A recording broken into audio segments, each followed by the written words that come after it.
goes through a process to basically recruit a new board member that you get to appoint. I would suggest that we publish that we are accepting resumes to fill this position, which will run through the April 2023 school board election. And we accept those through July 12th for the board to consider and possibly appoint a new member at your upcoming meeting on July 19th. And then based on the resumes received, if you decide you need time to evaluate and or interview, we can set up that process.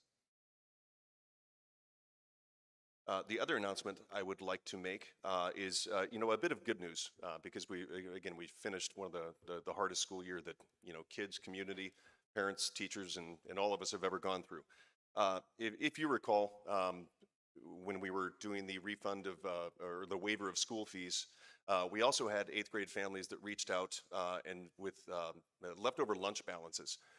And the business office, when we reached out to them, they gave them the opportunity to donate that leftover lunch balance to go towards families in need, students that had an outstanding lunch balance. And I'm really pleased that through the work of the business office, over 40 families donated their leftover balance. It was over $1,120, and we were able to wipe out the lunch accounts of over 80 students to help families in need during this. So well done. Thank you to those families. We've sent them an official thank you letter from myself and Mrs. Robinson on behalf of the district and the board. So a bit of good news, a bit of charitable giving there from families helping those in need. So those are our announcements for tonight. Okay, we're going to move on to comments from the employees and public. I have 4 here. Before we begin, I just wanted to do a quick reminder. It's been a long time since we've had public at our meetings. We are excited to welcome you back and glad we're able to have our doors open to our community. I just wanted to remind you of the board policy stating that you have 5 minutes for your public comment. It's also noted in the form you filled out today. This is a opportunity to address the board, so please address your comments towards the board. The board will not engage in discussion, but can follow up post-meeting with any answers necessary. So the first one we have is Kristen Coppers.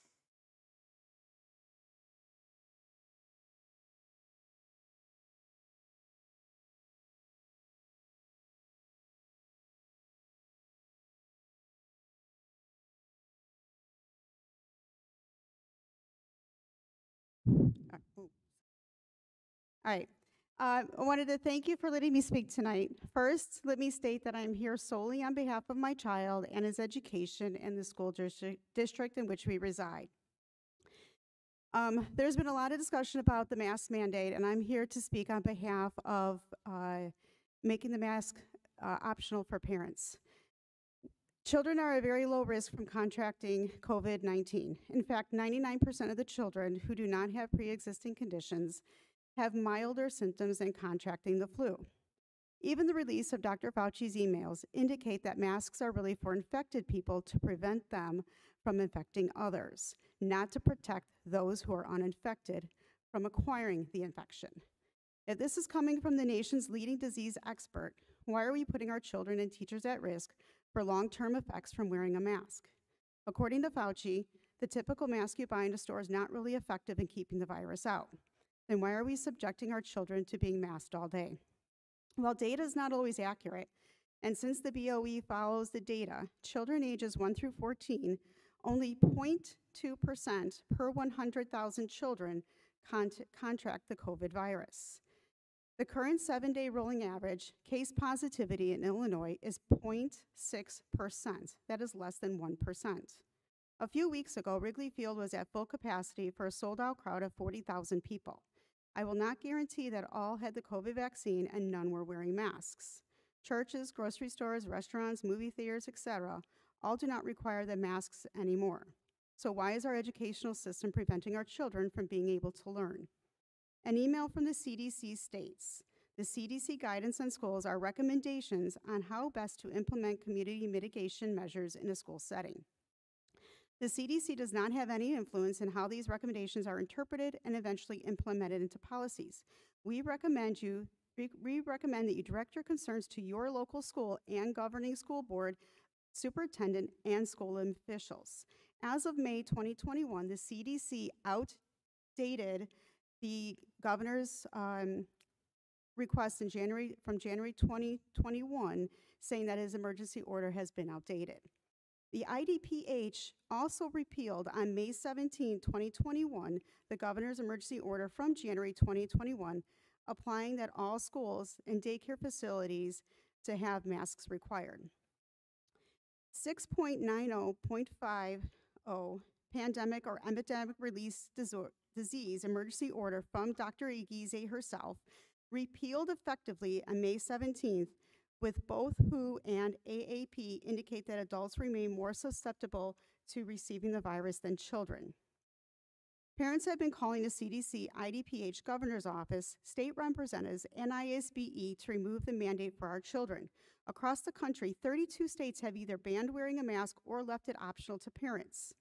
4 districts in the state of Illinois, as of right now, have optional mask mandates. School districts located in Dunlap, SD 323, which is approximately 113 miles from Minooka, which is only 2 hours, have opted for masks to be optional.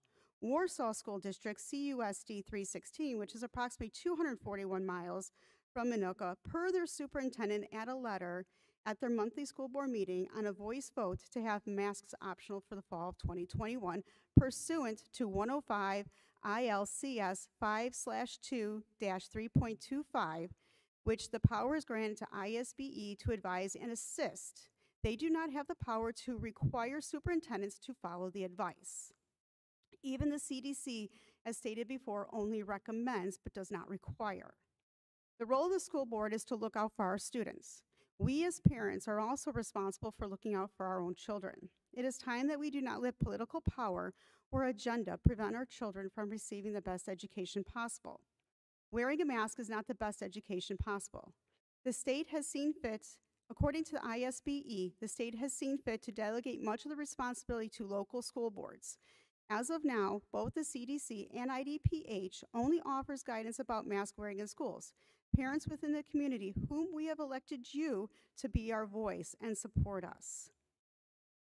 While I do not speak for all, I do speak for many who agree with me, and I humbly request you to join us in the fight to protect our children by making the mask optional for our children. With due respect, when the students go back in August, my son will not be wearing a mask, as it is not a law and cannot be discriminated against by not doing so. He will also exercise his right to say no if given one when entering school. Please understand this is the health of my child and not a political interest. Based on the 14th Amendment of the Equal Rights Protection Clause for singling out Ms. students. Coppers, I just want to let you know you're at 5 minutes, Oh, so if you could sorry. wrap up, that'd be great. Thank you. My last point.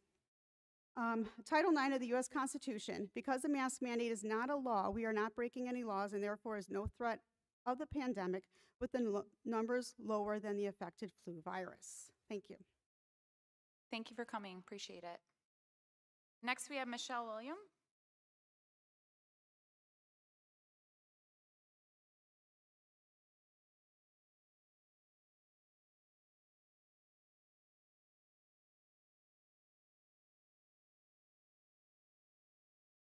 Make sure you touch the button on the It's on. Is it on now? Hello. Okay. There you go. Thanks.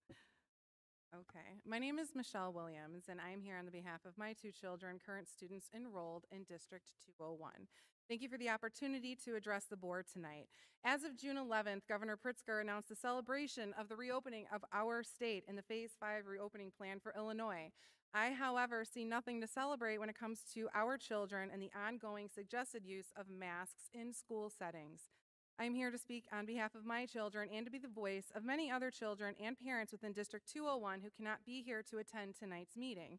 Last week, I reached out to Dr. Mon and inquired about the use of masks for the upcoming 2021-2022 school year. I was given the expected response that the district will continue to follow the recommendations of the Illinois Department of Public Health and the Illinois State Board of Education. Dr. Mon informed me that because young children aren't yet eligible for the COVID-19 vaccine, he is certain the mask requirement will not be lifted in the fall.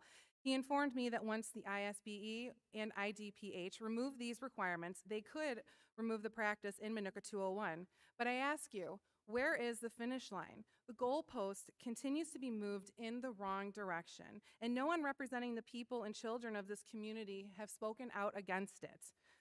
The way it appears to me is that the only options for our children will be to vax up or mask up. Does that strike any of you on the board as alarming? Because it alarms me greatly that several school districts in Illinois are more than willing to segregate non-vaccinated children from vaccinated ones. What will the protocol for unvaccinated children who have been exposed to COVID be in District 201? Are they to submit to a mandatory quarantine? Are unvaccinated children going to be subject to COVID testing? Are we all really okay with masking healthy children for no reason at all other than because the government says so? If we have learned anything as this pandemic continues to evolve, it is that children are the least vulnerable to the virus. So why are we punishing them the most? Why can my child sit and eat at a restaurant with 100 other people maskless, but cannot be maskless in a classroom with 24 other children? Have any of you worn your mask outside this spring or summer while mowing the lawn or doing gardening or an afternoon walk through your neighborhood? I'm absolutely positive the answer to that is no. Yet this past spring, when I would drive past the middle school and junior high campus, I would see children outside for gym class forced to wear these masks. Please explain the science behind that. Point me in the exact direction of the study that says that this is an effective method for slowing the spread of COVID-19 or any virus. Our children have suffered more than any other demographic during this pandemic, and none of it was related to the actual virus, but instead the policies enacted by governing bodies. Depression rates among children have skyrocketed. Suicide attempts are on the rise. Yet we continue to punish these kids the most when clearly there is no emergency order needed any longer, because this isn't and never was an emergent situation among the kids. This ordeal has been nothing more than an ongoing social, emotional, and academic crisis among our children, and it can stop now. Stop traumatizing our children. Stop disrupting the lives of kids who so desperately need to get back to some kind of normal. You do have a choice as a board. You have options. And numerous schools, churches, and businesses in Illinois have said enough is enough. And now it is your time. It is your time to be on the right side of this and represent the parents and students of District 201. Some statistics I'd like to leave the board with today. The 7-day average for deaths in Grundy County, 0. The 7-day average for new cases in Grundy County, less than 1. There were 0 reported cases in our county and neighboring Will County. The positivity test rate for Grundy County is 0.6%. These are the metrics the state is using to tell us that children still need to be required to wear a mask. And this is 0 new cases with the state fully open.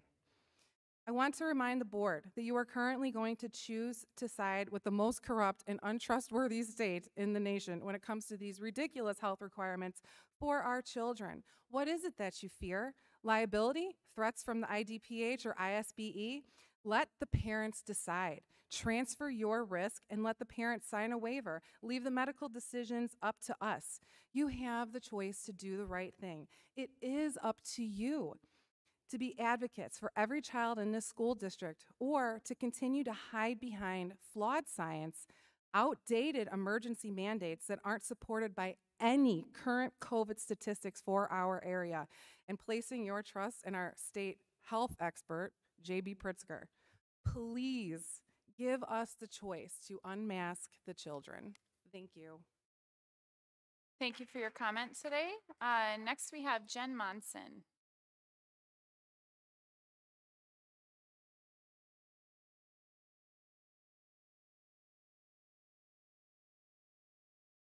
I good? Hi. Make me feel bad, you know. Good evening. I'm glad to be here. Some of the concerns I'd like to share as a parent and concerned community member are sex education in our schools and Senate Bill 818. Health regulations and requirements and how those pertain to House Bill 2789, which is currently in committee. They've kind of shelved it for the time being. And critical race theory being taught in our schools. My concerns regarding sex education in our schools are related recently passed Senate Bill 818. It passed both houses and is currently waiting on the final approval by Governor Pritzker. It states that all Illinois school districts in Illinois now need to follow national sex education standards for sex education in our schools, so the national. is what we're supposed to be doing. The most troubling statements are that school districts are to provide comprehensive personal health and safety education to K through 5 students. And in my mind, I don't understand why we need to be talking to kindergartners about sex education. That just blows my mind. It's disgusting, actually. So I hope that us in Minooka can like spare the innocence of our elementary school kids. It also states that comprehensive sexual health education is to be provided to 6th through 12th graders.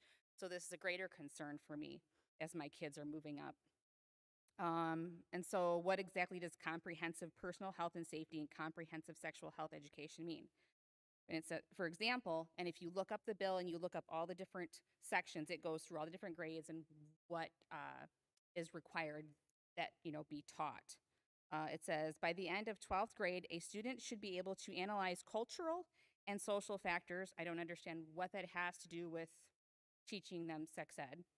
And for example, this is the wording if you go look it up, it says example, sexism, homophobia, transphobia, racism, ableism, and classism. That can influence decisions regarding sexual behaviors. Describe the potential impacts of power and privilege within romantic or sexual relationships, e.g. age, race, ethnicity, sexual orientation, gender identity, socioeconomic status, immigration status, and ability. It says it's right in there. If you go look it up, you're just gonna be like, what is the, why? Why do we need to do this? In my opinion, as a parent, reproductive sex and STD prevention is all that should be taught in the schools. Schools should not be teaching anything other than reproductive sex. Our students should be learning the basics of reproductive sex, not about sexual lifestyles or anything related to those choices. I believe that people are forgetting that a school's main job is to teach math, reading, writing, factual history, and the like. This goes well beyond that and not only teaches personal opinions and perspective as facts, it crosses the line and infringes on a parent's right. Our home is a religious home, conservative leaning, I guess you could say.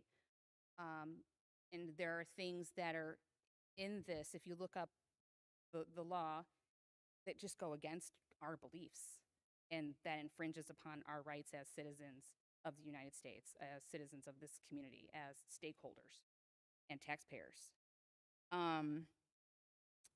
So I really encourage you guys to go look that up and find out more about what's in it so that you can understand what's probably coming down the pipeline at us so we can be prepared.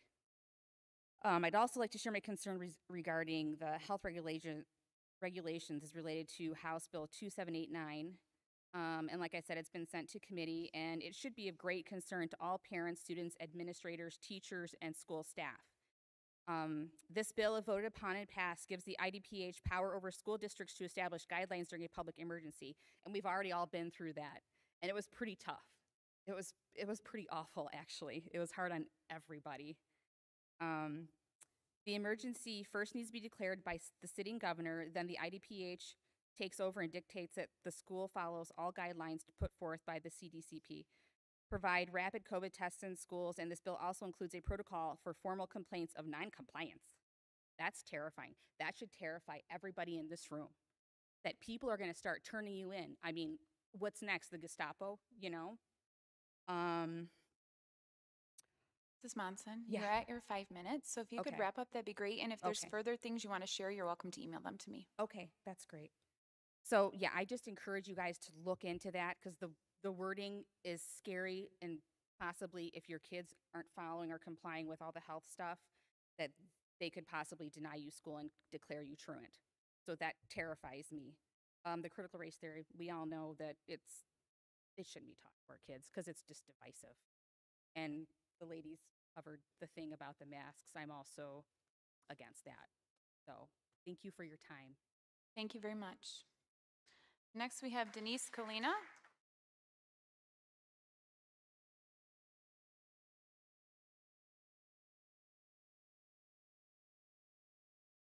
Good evening. Long time no see. Okay, I have quite a few questions, and I don't know if Freedom of Information Acts Forms are needed to be filled out, but if it is, please let me know so I don't um, prolong the question asking. First of all, since about 2 years ago, we had debt owed to Gilbane, ATR 68 million, $58,000 for Unicom training for the referendum that had gone through. The training occurred and the teachers were to be trained. Also, what is the cost for this?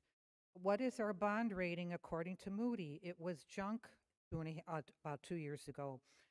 Also, we have the educational equity and consultants are going to be in charge of this CRT, and I'm assuming the SEL. How much will that be, and what and where is the disbursement fund? And I'd like to go also back to the CRT. Since the beginning of time, BC, 12,000, Lucy was a Homo erectus female skeleton found in Ethiopia. So from her, all the descendants from her crossed over into a diaspora and crossed over the whole globe. So we have people in Rome who were conquering British Isles. We've moved to world wars. We've had world wars in France, Germany. We've had gassing of Jews. We've had the Holocaust. We've had World War II. We've had Russian wars. We've had all of these wars. We've lost the Vietnam War. We've had torture. We have Pol Pot going on. We had all those bodies in Cambodia that were piled up. Africa, they do necklacing, where they take tires, they fill them filled with oil, and they place them around the necks of their tribes people or people who are adversaries. So what I'm saying is this. You want to go with this critical race theory. Man is has inherent evil in him, but he also has inherent good.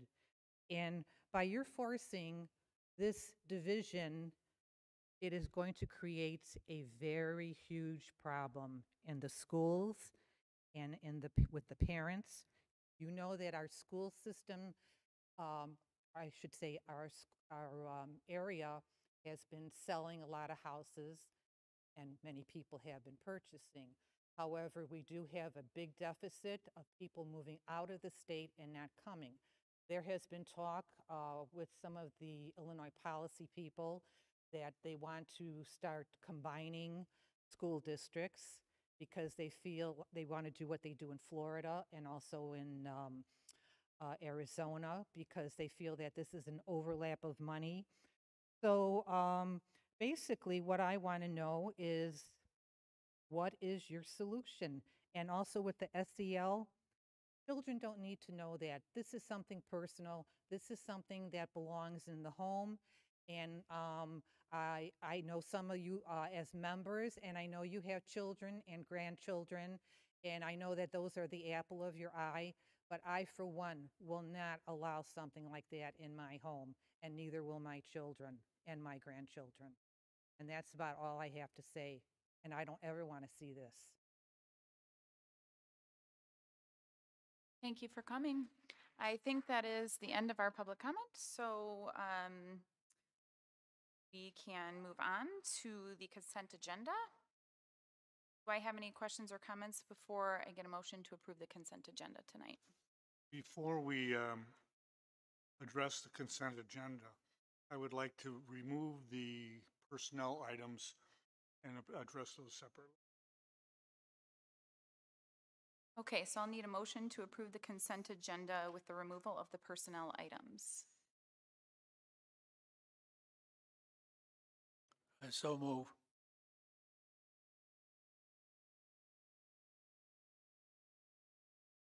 Do I have a second? I'll second. Okay.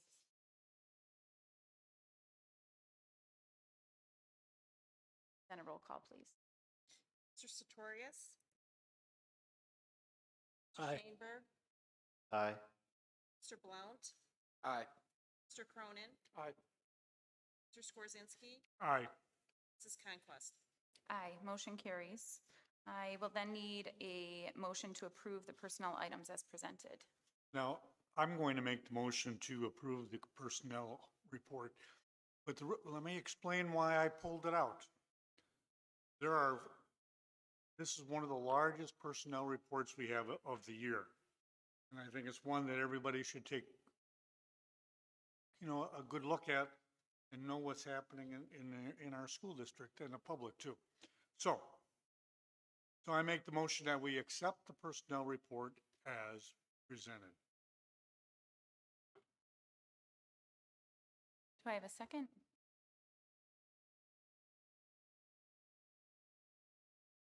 Second.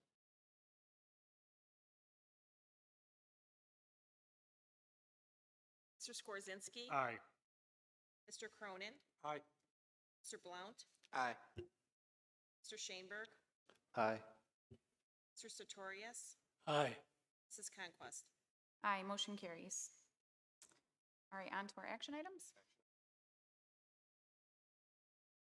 So the first three items are curricular materials. Dr. Ruland? Good evening. So all three of the items that are up for curricular action or action for curricular items, we had discussion and presentations last month on. So I'm going to bring up the cost proposal, the bill, if you will, just to let you know that for the first one, we're looking at the 6th grade through 8th grade ELA, which is Study Sync through McGraw-Hill. That is for a 6-year implementation, 6-year contract. That would be a grand total of $82,110.74. And having conversations from last month, I would give Ms. Shanholter credit for talking to our reps in talking about the shipping and handling. So you'll see that these are revised quotes with the latest that we've received from our reps about the adjustment to those shipping and handling costs. Do you have any questions about the first, which is the 6th through 8th grade Study Sync for ELA?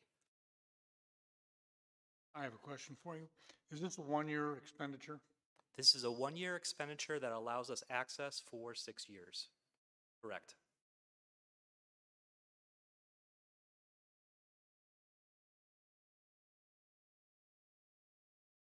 Do I have any other questions on this item for Dr. Ruland?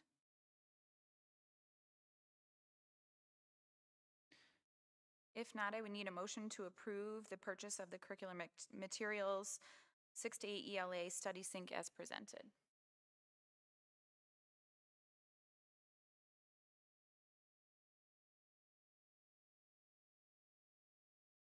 I so move.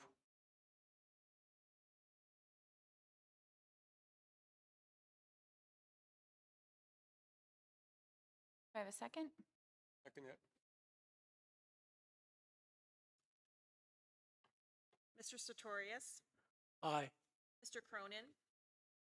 Mr. Blount. Aye. Mr. Shaneberg. Aye. Mr. Skorzynski. Aye. Ms. Conquest. Aye, motion carries. The second action item is for Eureka Math for grades kindergarten through 5th grade. If you recall from last meeting, we have quite a bit of a discussion on that as well. In the proposal, you're going to see that is also for a 6-year, and this is by far the largest purchase that we're making in curriculum. It is for grades kindergarten through 5th grade. It is for 6 years. These are consumable materials. If you'll notice on each of your tables, I set a copy of one of the grade levels worth of materials so you can get a sense of what that looks like. By far, these are not flashy materials. These are really addressing what we do in classrooms, but the training is the big piece that goes along with that. And our teachers have started that training with a lot of positive feedback from that training, and it is extended for 3 years for that training. And I also want to point out that at the end of that quote, you're going to see that for the online portions are also added there. So we're looking at 6 years for those online. That's Eureka Math Equip and Affirm and Eureka Math in Sync and the digital suite. So we're looking for all of the online purchases and the consumables. And again, this will be a one-time purchase, but will allow us enough materials and access for 6 years. Do you have any questions about Eureka?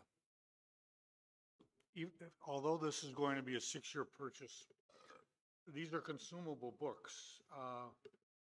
Do we get another set of books every year? And it's all part of this initial? Correct. If you look at the numbers, if you look at a grade level for the student workbook, you'll notice that those numbers are inflated for projections for 6 years worth of students. We won't get them all at once. It'll be on a schedule, so each year we'll get a new shipment of the consumable materials. And it actually, depending on growth, they will also adjust for growth, but if we happen to have enough each year, because we do factor in some growth normally, that it may last us, the materials may last us longer than 6 years because if we don't use them all. But the online access, everything is intended for 6 years. So we are guaranteed for the 6 years for the consumable and the online pieces.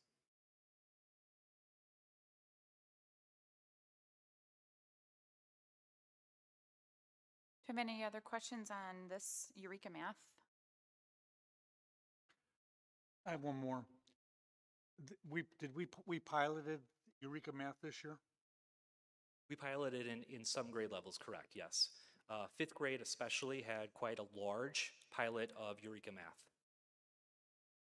And I know when we pilot, everybody always isn't 100% sold. What would you say the percentage of staff members that piloted this were in favor of it? Since 5th grade had the largest number of pilots by far, I Okay. think we had a handful of other teachers pilot this material. It was not a very easy year to do any type of piloting. 5th grade has actually been doing this for a few years because of the needs that we've had based on our previous curricular resources that didn't meet the needs for several years. I would say, and if Mrs. Pico would here, I'd ask her to verify this, but the majority of those that piloted Eureka at the 5th grade for regular 5th grade were in favor of this. Now, 5th grade advanced, I do want to clarify that 5th grade advanced will not be Eureka. 5th grade advanced will be Envision Math, which is what the next action item will be, which will be the 6th, 7th, and 8th grade materials, and also 5th grade advanced will be using that materials to keep that more in line. This was the curriculum that Mr. Dorr spoke at the last meeting, correct, in the presentation? Yes, that is correct. All right. I see the copyright is 2018 on the books. They're going to still be publishing these 6 years from right now. Yeah. And So we're we'll- not going to end up short suddenly. No, this, in fact, we'll get the most up-to-dated. They make routine revisions on this. This material has been in circulation, I shouldn't say circulation. This material has been produced and regularly revised since 2011.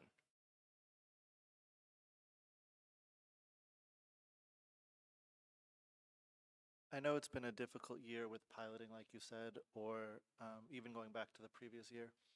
Do you know if we have any information about how parents with students using this program feel about helping them at home and going through it?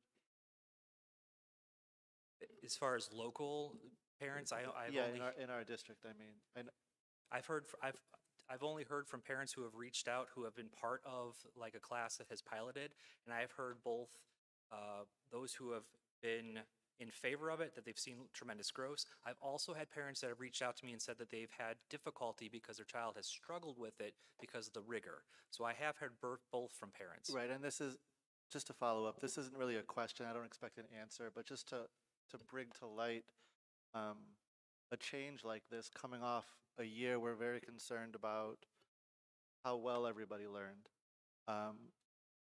I'd like to spend some time looking at how we're going to help the parents go through something that we haven't even gone through yet.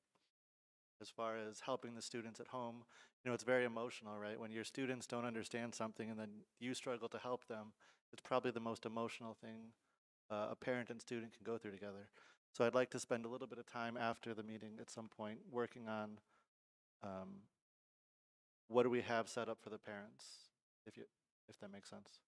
Yeah, certainly. And I also will remind that we are this year coming up, this next school year, we will not be doing a full adoption of math for next year. It will be a slow rollout because kindergarten through especially fourth grade are also making adjustments with the ELA with additional resources. So we've asked for volunteers who are interested. We've had a large number of teachers who have reached out to us, so that will adjust our plans. But it is not intended to be a full implementation for next year. But you're right, the parent component of it is as important as the teacher preparation. So I do appreciate that. I thank you. Was that something as we move forward through this year that you could bring back and maybe update us on how that's going and any problems you're seeing with the parent side implementation and any ways we can support that? Absolutely. Great. Other questions or concerns? If not, I need a motion to approve the purchase of curricular materials for Envision Math for 6 to 8 as presented. This was actually for kindergarten through fifth grade. Sorry.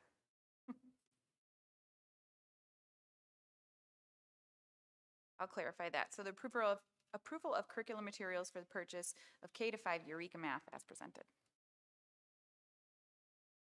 I'll carry that motion. I'll second.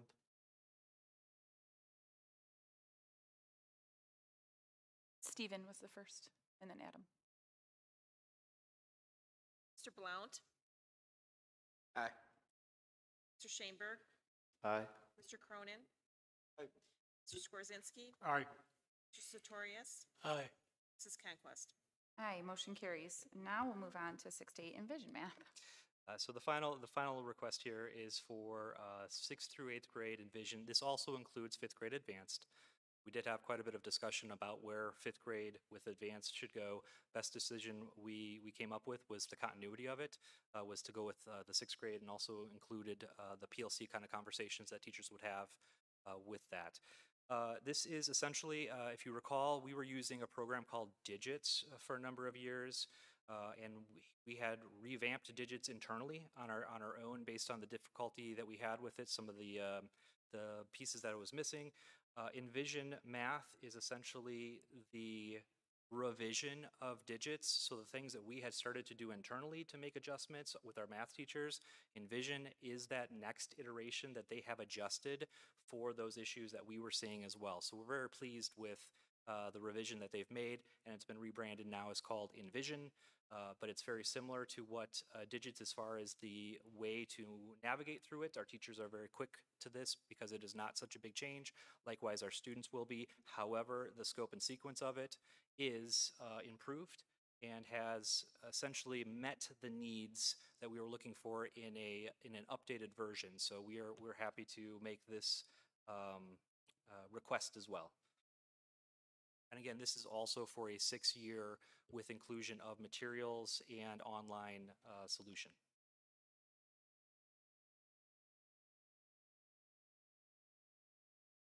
The textbooks with this are not consumables, correct? These are, this is a 6-year program again? Correct, it is a 6-year. I will double check on the consumables. If there are consumables, which I believe there are for some of it, they are also for 6 years. So everything that we need is for 6 years. Now, I think we have some options there, but we certainly would have everything needed for 6 years.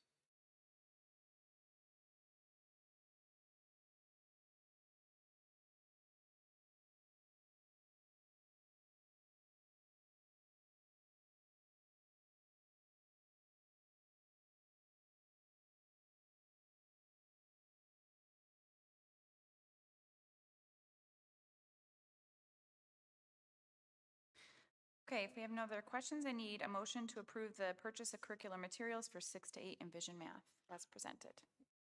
I'll make the motion. Go ahead. Are you going to make the motion? I'd like to make the motion that we adopt the curricular materials for the 6th through 8th grade Envision Math series. Second. I'll second. Mr. Skorzynski, Aye. Mr. Schoenberg, Aye. Mr. Blount, Aye. Mr. Cronin, Mr. Sartorius, Aye. Mrs. Conquest. Aye, motion carries. Thank you. Mr. Souza, our next action item is the campus projector purchase.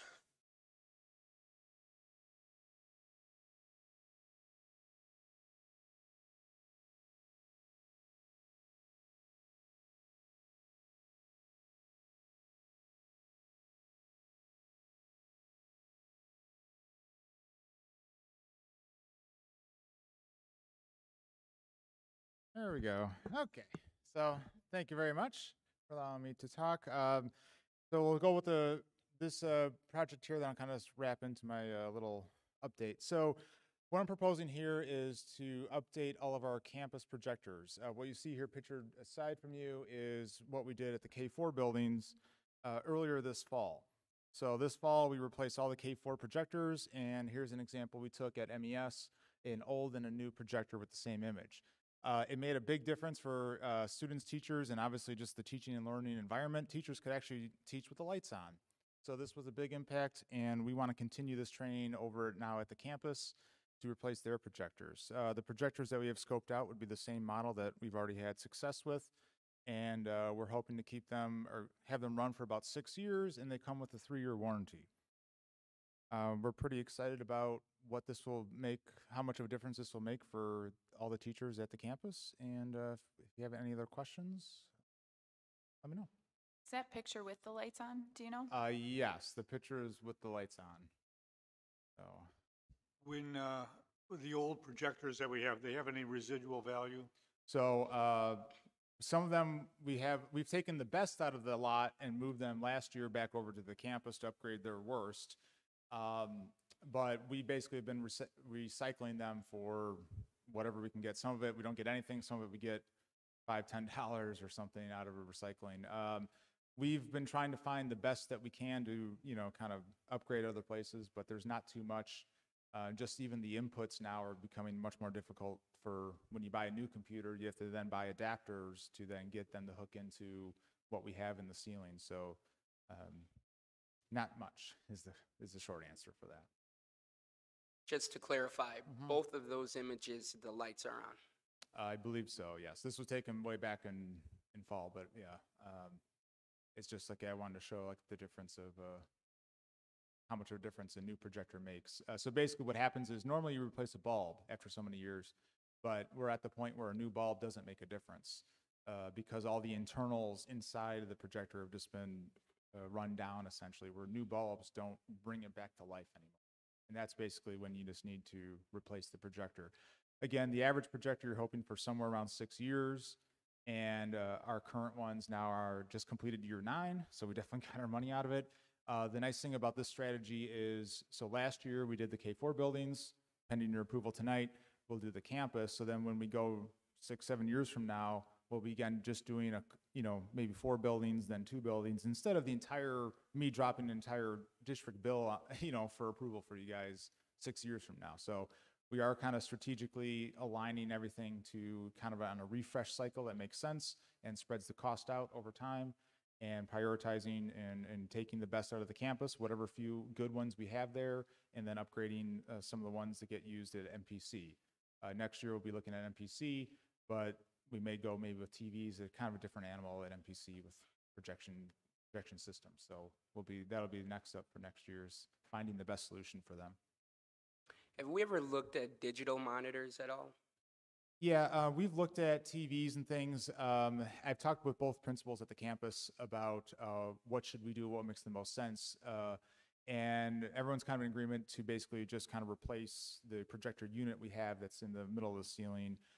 Primarily, one of the big reasons behind that is we do get a larger image with a projector than a TV, unless you buy, because like the TV, the projector image can be 80 inches pretty easily. About when you go on a whiteboard. Well, to buy an 80-inch TV gets kind of cost prohibitive, but then where do you put that? If I bolt it right through the whiteboard, I'm going to have a lot of angry teachers at me because you're going to lose all that whiteboard space. And then also usually in most classrooms, there's not even an electrical outlet over there. So then we're talking outlets in every classroom, which Mr. Searle will not be too interested in doing. And then obviously bolting them somewhere. So for right now, we're thinking that's the best play for the main projection screen. We're looking at other opportunities, which we'll get into another meeting about on the side in some classrooms, but where a TV makes a lot more sense. But for the main screen or main projection image, if you will, it seems like so far the projectors are best bang for your dollar, especially since we already have the existing infrastructure, the electrical outlet already there. Yeah, just a thought to look into in the future, because I know digital monitors, you can also use them as a whiteboard, so it can still do the same thing. But makes sense. Thanks. So the ones you're replacing, if I understand it, are almost 9 years old, correct? And so in 9 years, has the way the teachers would use them, the ease of use gotten easier, or are they pretty much exactly the same, or are they different?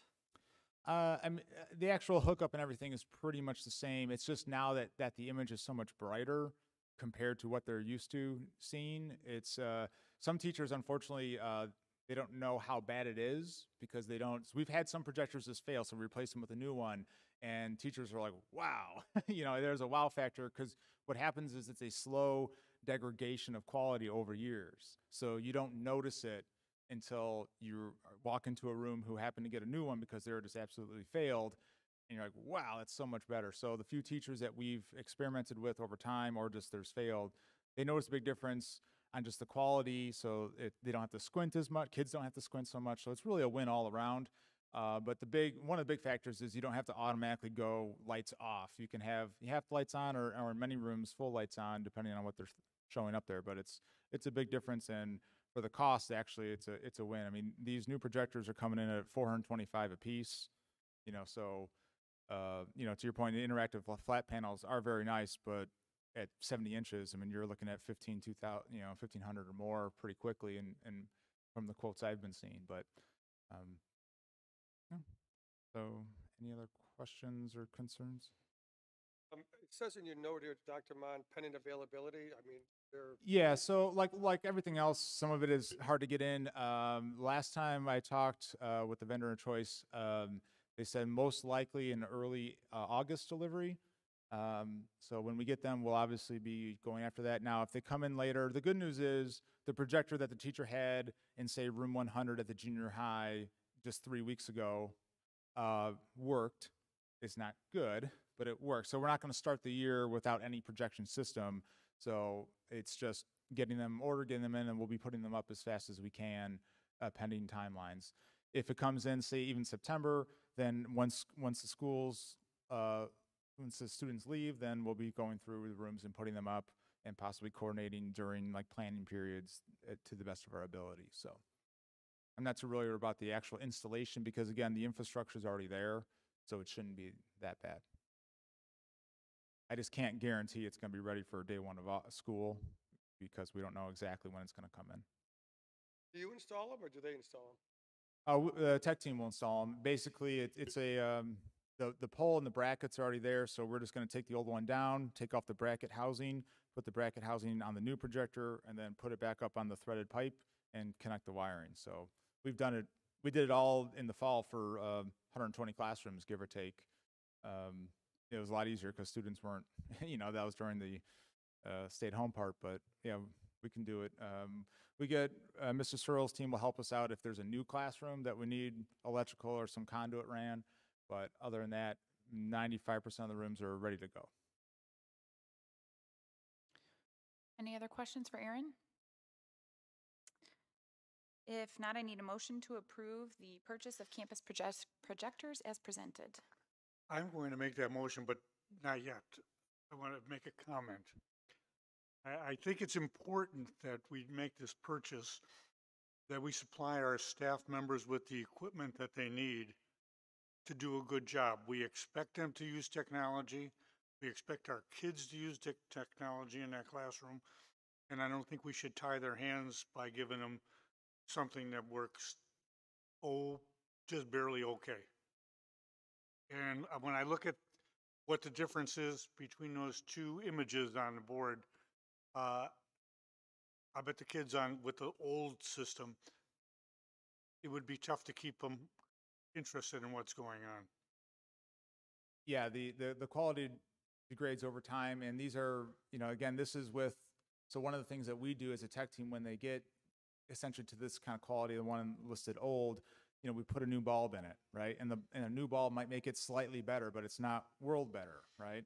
So that's when it is time to replace. But now if you think of it like a used car lot, if you had 100 used cars, like let's say, I don't know, 1990 truck, you're going to have some great trucks, good condition, and you're going to have some really bad ones, and then a mix in between. And that's based on the usage, the mileage, and everything else, just like how the projectors are. So So we will be going through in the few that are actually good. We will see if there's anything that we can upgrade over here, which I doubt, but we'll try. And you know, just to kind of keep it moving and keep things updating without bringing huge bills to you guys that often. What's the general replacement cost of a bulb for one of the old projectors? The newer ones are $79, and the current one is $100. The newer one is supposed to last twice as long by hours than the ones we're currently doing. So twice as long for 30% less, give or take. Just follow-up question on that. So what's the average time that it goes for? So the newer bulbs are rated for 3,000 hours of use. We've seen longer, we've seen shorter. When projectors get older and older, then the lifespan where it's just no longer functional dwindles. But we've learned over the years that a lot of it then, at some point, it becomes a projector problem, not a bulb problem. When we're finally up to replace these newer ones, you know, we'll start looking at them probably 5 years from now, but 6 or 7 when we actually pull the trigger. Then by then, hopefully, we'll have even more options to lay out and do that kind of thing. But we think for right now, for the next 5 years, for the main projection system, that just replacing what we have with newer is the right call.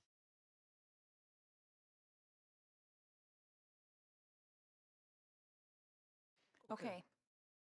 You ready for that now? I'm ready for that. All right, I would like to make the motion that we purchase 107 projectors to be used at the Minooka Intermediate School and the Minooka Junior High School. That's it. I have a second. Second. Thank you. Mr. Skorzynski? Aye. Mr. Blount? Aye. Mr. Cronin? Aye. Mr. Shaneberg? Aye. Mr. Sartorius? Aye. Ms. Conquest? Aye, motion carries. The final 2 action items we have for you tonight, back up in the personnel report, as the board knows, there were the annual renewals for the non-bargaining unit district staff, including transportation secretaries at district office, campus monitors, and most of the administrative staff. The final 2 action items have to be brought as specific amendments to the contract for the assistant superintendent and the superintendent. They contain the same annual increase that the board has already approved for the other administrators up in the personnel report. So we would ask for, take any questions and then ask for your approval to the amendment to the assistant superintendent contract, and then a separate motion for approval of the amendment to the superintendent contract.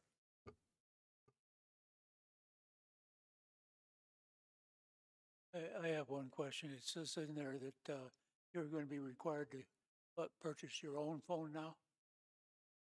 Yeah, so what we did was take out the reimbursement for the cell phone. We've always had our own phones, but the board has been reimbursing us a monthly stipend for that. We've taken that out and offset it one time, so there will not be cell phone reimbursement anymore.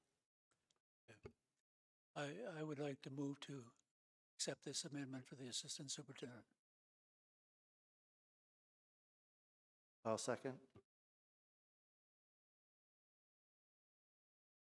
Mr. Sartorius? Aye. Mr. Shaneberg? Aye. Mr. Blount? Aye. Mr. Cronin? Aye. Mr. Skorzynski? Aye. Mrs. Conquest? Aye, motion carries. Any comments or questions regarding the amendment to the superintendent contract?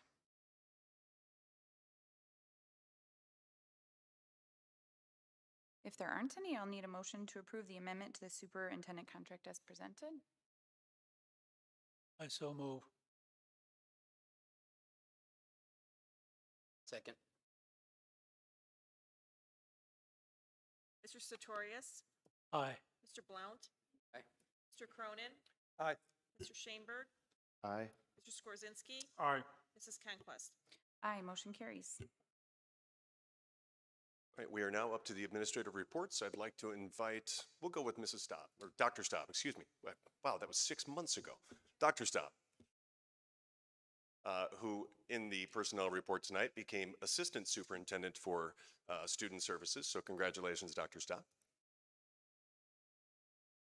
There we go. Now I'm turned on. Okay. Well, first of all, I want to thank the board and the district for the opportunity to continue to grow in the district and become assistant superintendent. I really do appreciate that. I am beyond grateful for that opportunity to continue to develop myself and my office, so what we can do for the district and let that continue to grow. As many of you guys know, Minooka is not only my work home, but it's also my home where my oldest son just graduated from the junior high, and I've got one at the Walnut Trails and one at the intermediate. So I'm really grateful to be able to continue to grow in the district that my children are growing in as well. A couple of things I wanted to bring your attention to. I am currently working on our IDEA grant for this year. And this year we're going to receive about the same allotment as we typically do for the IDEA portion, which is the Individuals with Disabilities Education Act. So we receive about a little over $700,000 for that each year. Half of that does go back to Grundy County Special Education Cooperative to offset tuition costs for our intensive needs programs that we utilize through the co-op. And then the rest of that we use within the district. The majority of that does help with salaries for our paraprofessionals within the special education program.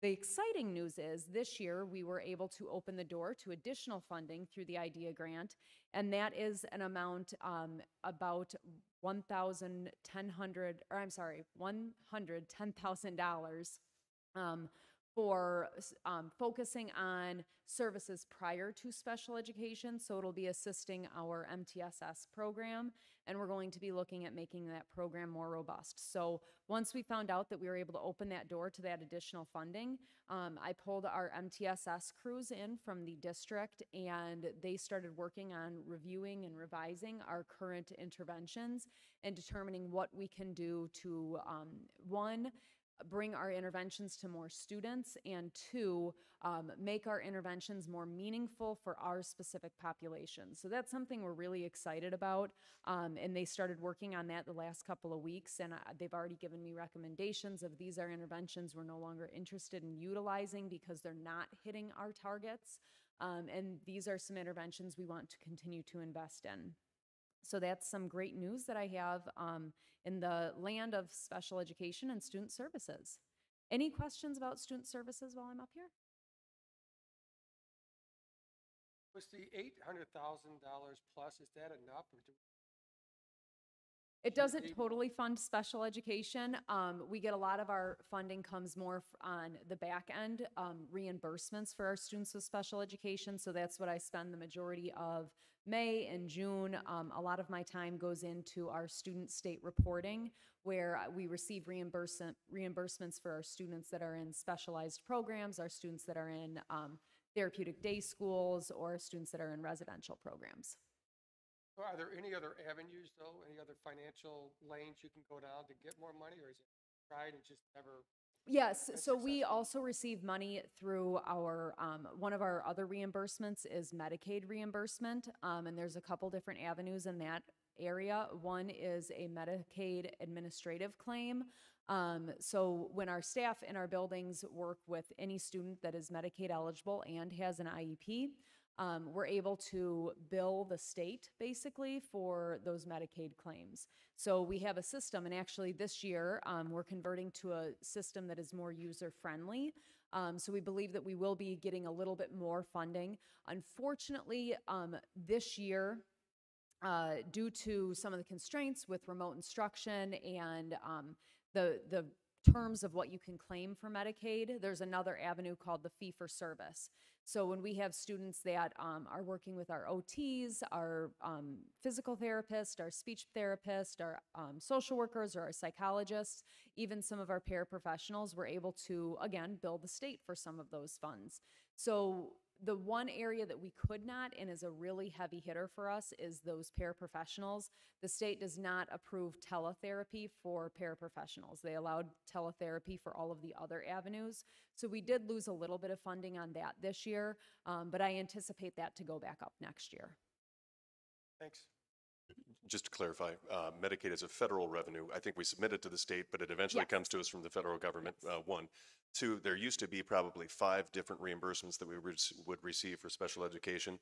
When they changed the funding model to the evidence-based funding model, about 3 of those at least got looped into the EBF. So while we technically don't get it as a special education reimbursement, they're still funding it to us through a different system. The second thing is the other state reimbursements are always subject to funding from the state. And it's rare when we get the message that this is going to be funded at 100% in the budget. So it's the reimbursements, the federal grants that we get and any of the states, it's never enough to cover the true cost of providing services. So there's always going to be an imbalance there. The Thank you. paraprofessionals, I'm sorry. No, you're fine. Go ahead. The paraprofessionals, they're with Grundy, the Grundy County Co-op? We hire our paraprofessionals ourselves. So the areas that we do direct hire are special education teachers, our social workers, school psychologists, and our speech language pathologists, and our paraprofessionals. However, we do utilize the intensive needs programs through Grundy County Special Education Cooperative. So there are paraprofessionals associated with those programs that is embedded in the tuition cost for those. Thank you, Dr. Staub. Thank you. Mr. Searle, Director of Buildings and Grounds. Good evening. I'd like to provide you a brief update on the Buildings and Grounds Department summer work. We have started the summer life safety project at Jones Elementary School. The project is to consist of repair to the north, east, and south walls of the gymnasium. The scope of this project was adding waterproofing under the first outer wall of the brick on 3 sides, about 20 courses down from the top. In the process, a separation was discovered on the northeast corner of the second outer wall. Sounds kind of complicated, but it's quite simple, actually. This was not part of our original scope. It was not anticipated, and the project at this point is still underway, but there is a engineering review taking place at this time. Initial assessment is most of these adjustments can be made through the original scope. We can adjust the scope in different ways to try to accommodate for the costs, but it's still pending, so there's still information to be determined. The balance of the life safety work will consist of floor repair at Jones and fire door repair at the junior high school. The maintenance and custodial staff has been busy with lawn care, ground maintenance, preventative maintenance, and summer deep cleaning. In addition, we're in the process of finishing a small office remodel in the administrative offices and some flooring. We also anticipate some limited parking lot repairs this summer and modifications to our building automation system. So I know that first chunk was quite a bit. Is there any questions I can take on that? With the hiccup that you found, will it be done? Depending engineer review though, but are you confident it's going to be done before the school year starts? Oh, very confident. The only problem that we were faced with right now is determining if there's a certain structure that's possibly missing. So the basic gist of this, just to take it and kind of reduce it, is most of Jones's problems are from water infiltration, from, some type of a foundation issue at some point. So with that in mind, we were limited as to how we could go about repairing this. We had to kind of go through the life safety process instead of trying to go back to our construction manager. Since this was, from underlining issues that obviously were tested before the site was built, there's really not a bunch of recourse that could take place with that. And it's left us kind of in that category for trying to fund this. If the new information comes back tomorrow, which is some type of a radar technology, we're actually going to look through the walls and just confirm that the ties and pins are as requested. And if that is there, the engineer has given us some kind of preliminary results, which indicated that we can probably proceed as planned, which would be ideal. but obviously they're going to make sure it's safe. And the time has to be taken to do that, so we're kind of in that phase right now, hoping that by Thursday or Friday of this week that'll be answered. And, you know, there is some extra time budgeted on the project, so we're kind of hopeful that, you know, as long as the scope doesn't change in any dramatic way, we should be actually a little bit ahead of schedule by the time we finish. And of course, the other thing to consider is the floor issue, which, you know, that is yet to be even exposed at this point. So, you know, every life safety project I've done over the years all has the same common thread, which is you always find things that you don't know. And this is probably going to be no different. Any other questions I can try to answer?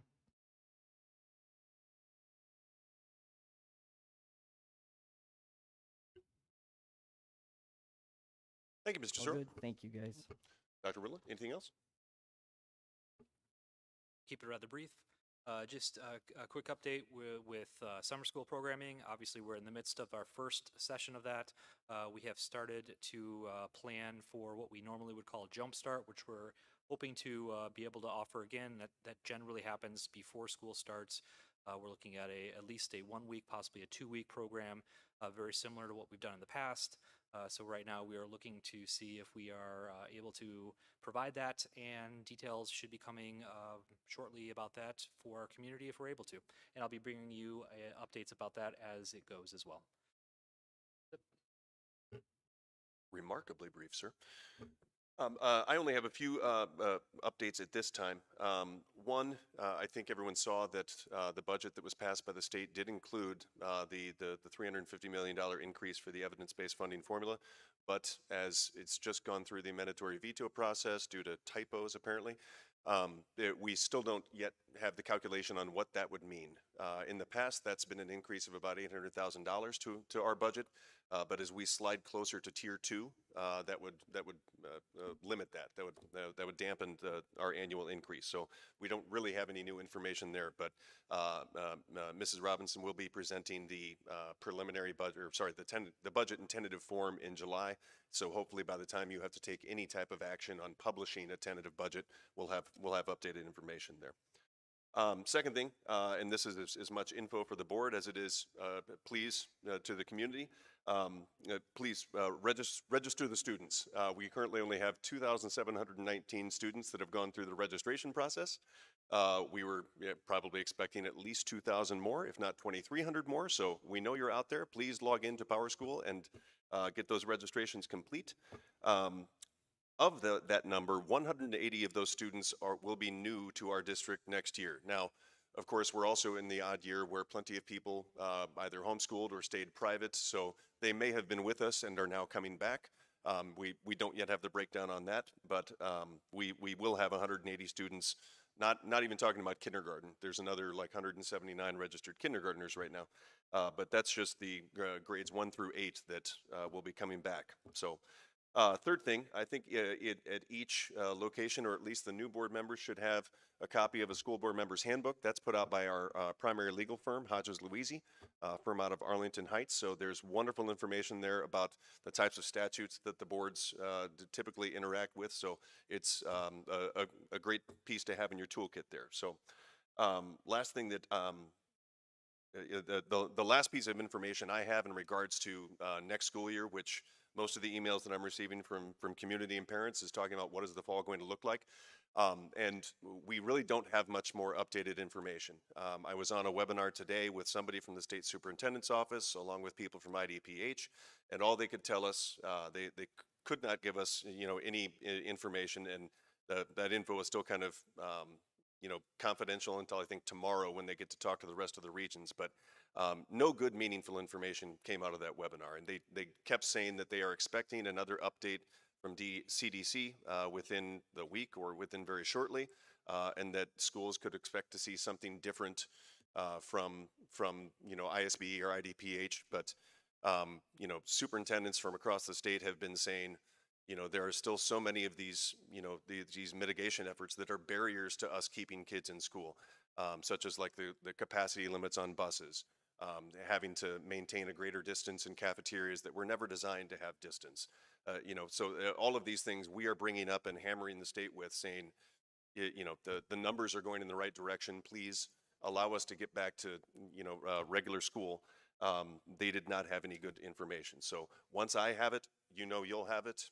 And then when we have something that we can publish out to the world, we will be doing that. But that's the latest information that I have as of 11:10 this morning when that webinar ended. So I think another item that we are going to talk about, but it's more in the realm of board topics, is we've been looking at dates to set up a board workshop for, I think, the one called Starting Right or a different one. So Mrs. Conquest, I think, is going to go there. Yeah, so the board feels strongly about making sure we practice good governance with new board members. I'm new to the role of board president. We want to make sure we are educating ourselves and making sure we are conducting ourselves in a way that represents our community and is as effective as possible. So there are quite a few workshops we have available to us through our association where they will come in and help educate us and also help us form policies and procedures that fit our board and our area specifically. The Starting Right workshop is designed, it's a form of board self-evaluation, but it also is designed for boards who have new board members. And now learning today, we will have another new board member. So that is where I feel our probably first step should be. I wanted to bring that to you guys. I know I've spoken to you guys each individually as well. Looking to do that this summer before we get into the fall busyness of the school year. And then beyond that, we can discuss as a board some of the other offerings that are available to us and see what direction we need to go in next. So I'm open to any comments or questions you guys have about that, any thoughts, if you have any. Otherwise, we'll work on a date and try to get that scheduled. That's good. I think we should do that. Well, if there are no other board comments, I do have one question. go for it. At the beginning of the meeting, we said that one of our board members left. Do we have a deadline and when nominations are? Yeah, well, as we were saying, I would suggest that we publish, resumes should be submitted by July 12th. That would give a board, sorry, resumes. Did I say resignations? Oh, I'm sorry, I meant to say resumes. No more resignations, please. Resumes must be submitted by July 12th. That would give the board a week to consider prior to your meeting on the 19th, and you could decide if you were comfortable making an appointment or if you needed to go through a process of bringing people in for interviews, et cetera. So we could get special meetings set up. Legally, by statute, you have 60 days from today to appoint someone to replace Mrs. Fisher. And if you fail to appoint in that time, the regional superintendent could step in and make an appointment in your stead. The last time we had to do this was in 2017 or something, I feel like, we had the process wrapped up in about a month, I think it was. So. Is that going to be posted on the district website information? Website, and we'll get it on our social media accounts as well. Great. Yeah. If there are no other board comments, we do have closed session for the evaluation of specific employees, a discussion regarding real property and collective bargaining matters, and there is no action expected after closed session. I need a motion to move into executive session. I'll make a motion. We go into executive session. I'll second. Okay, all in favor say aye. Aye. Opposed, nay. Thank you for those in attendance and those that have been watching online. This concludes the open session of the meeting, so we do have to ask people to exit the gymnasium. Thank you for coming, and everyone.